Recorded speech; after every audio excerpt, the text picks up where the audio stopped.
Elon Musk invests $3 billion into Twitter, what Roblox can teach us about the Metaverse, and Facebook gets caught in a smear campaign against TikTok.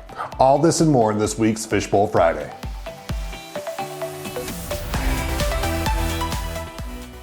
Welcome to Fishbowl Friday, where we've gathered the best marketing news from this week and compiled it down into this quick 5-minute bite-sized video just for you. To access the full version of each week's stories, go to fishbowlfriday.com. While you're there, be sure to subscribe to receive our weekly marketing news straight to your inbox. Let's get to it. In our first story, Elon Musk is now Twitter's largest shareholder and sits on the board. Last week, Elon tweeted that Twitter is failing to adhere to free speech principle, which undermines democracy. This week, he bought 73.5 million shares of Twitter, costing him nearly $3 billion and making him the largest shareholder, holding about 9% of all the shares. Twitter recognizes his value and decided to appoint Elon to the company's board of directors. He'll be a Class 2 director with a term expiring in 2024 and limiting him to maxing out at 14.9% ownership of the common stock. Our take on this 180 came as a bit of a surprise given Elon's recent announcement to start his own social media platform, which might have been part of the plan the entire time.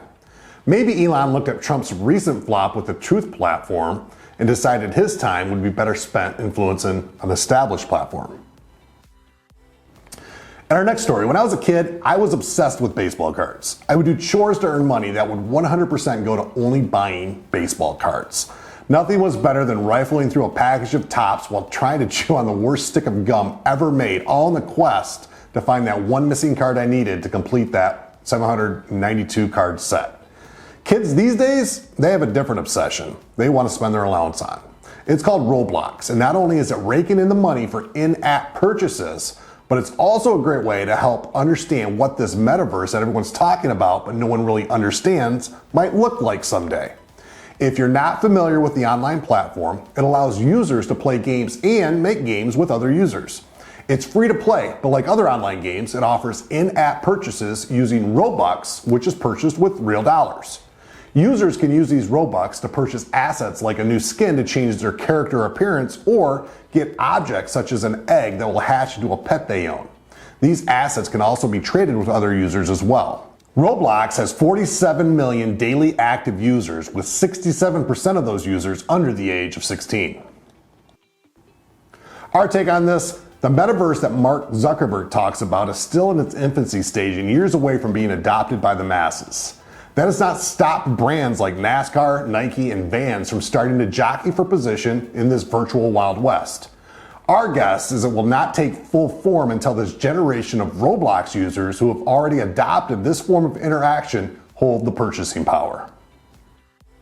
In our next story, Facebook reportedly funded a campaign to plant stories casting TikTok as a threat to kids.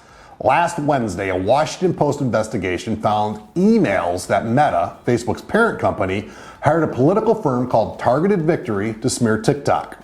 Remember all those viral slap a teacher challenges? Yeah, they were planted articles and false letters to the editor made up by the firm to discredit TikTok. A director for Targeted Victory wrote in February to, quote, get the message out that while Meta is the current punching bag, TikTok is the real threat, especially as a foreign-owned app that is #1 in sharing data that young teens are using.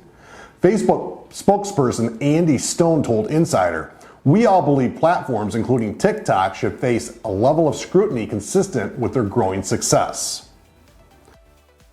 Our take on this, when all the crap hits the fan for Facebook, they attempted a smear campaign about their competitor. While nothing really surprises us anymore, this was kind of bold for Meta. Also remember to never trust anything you see or read on the internet. In our next story, the 4 most common objections marketing leaders face and how to beat them. Have you ever said or even heard, we're just going to have to circle back to that later?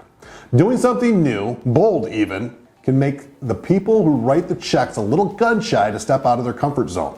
But the old, we've always done it that way, can leave your company stagnant and quickly passed by competitors willing to embrace change. This article from Entrepreneur explores 4 common internal objections and dissects potential reasons for them along with suggestions to help overcome them.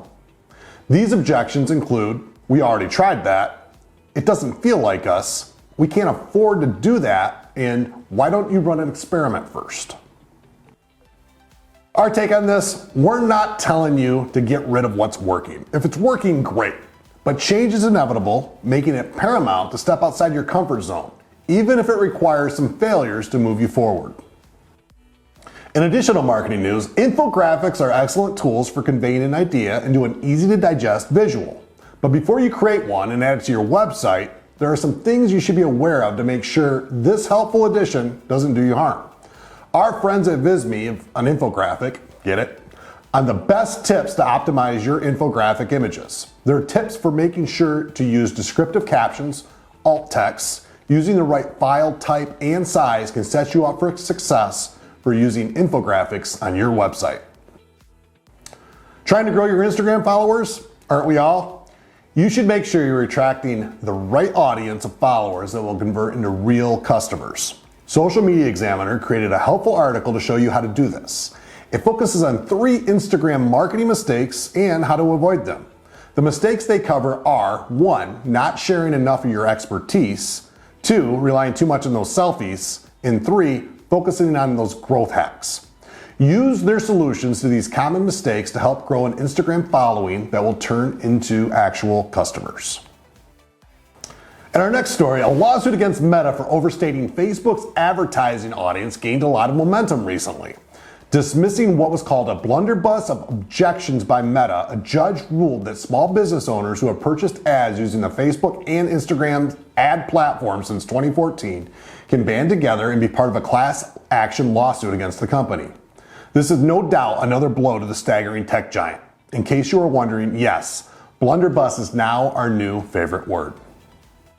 And finally, college sports fans are very familiar with the recent ruling to allow players to receive compensation for use of their name, image, and likeness, also known as NIL. Stories of car dealerships handing over keys to sports cars to college football players and cryptocurrency sponsorships have been popping up in headlines all across the country. If you're curious how you can leverage NIL deals in your marketing plan, you're in luck. This article from Dreamfield outlines ways that some college athletes are already using their social media clout and name recognition to help companies promote and sell their products. Determining the best channels to reach your target audience is the best place to start. That's all the marketing news we have for you this week.